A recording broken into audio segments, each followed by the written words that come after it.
When you are covered in the residue of the empire, you will begin to believe lies are truth.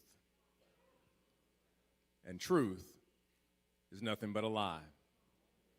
The empire will have you hating yourself and loving your oppressor. Let me say it this way. The empire will create such disorientation. A house Negro, to quote Malcolm, will think he is part owner of the plantation. When you are covered in the residue of the empire, you will begin to believe lies are truth and the truth is a lie.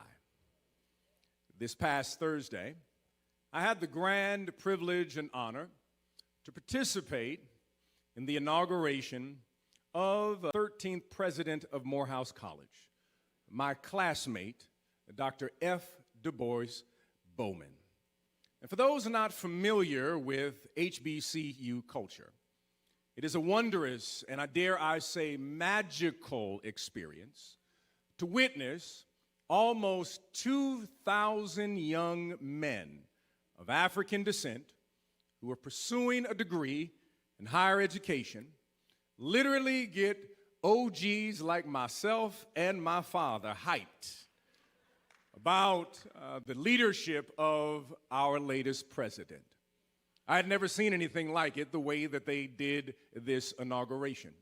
They canceled the classes in the morning and had all of the men of Morehouse to line up outside as a processional into the Martin Luther King Jr. Chapel. And as we were processing in and our newest president was in the rear, we kept hearing a roar from the students. We turned around and we saw something that you're not going to get on Harvard or Yale's campus or the University of Chicago. The 13th president, my classmate, Dr. Bowman, President Bowman, kept jumping in line with the students, and the students kept dapping him up, and they kept hollering, "Yeah!" And it was a beautiful thing to witness. But beyond all of the pomp and circumstance, what really blessed me was witnessing another friend and classmate, a gentleman by the name of Dr. Ilya Davis, professor of philosophy at Morehouse. Dr. Davis is legendary on the campus. He's one of the most popular professors, not because he is easy, but because he is one of the most challenging professors on the campus. To walk out of his class with a B is extraordinary. To receive an A is rare. But students clamor to get in his class. He communicates to each student. He says to them that I want you to know this as you enter this class, that you are not special. You are not some exceptional, quote unquote, Negro. It is my job to dismantle your miseducation so you do not see black genius, black brilliance, and black creativity as something unique, but you see it as the norm.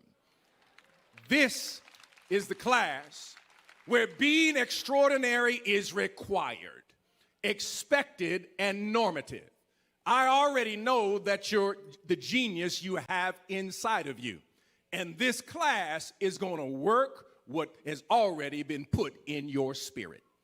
Dr. Ilya Davis reminds them excellence is in their DNA.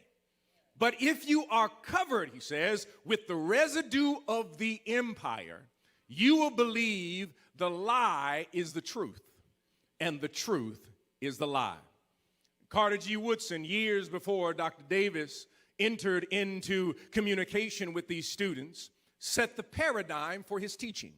It was Carter G. Woodson in the book, Miseducation of the Negro, where he said these words: to handicap a student by teaching him that his black face is a curse and that his struggle to change his condition is hopeless is the worst sort of lynching.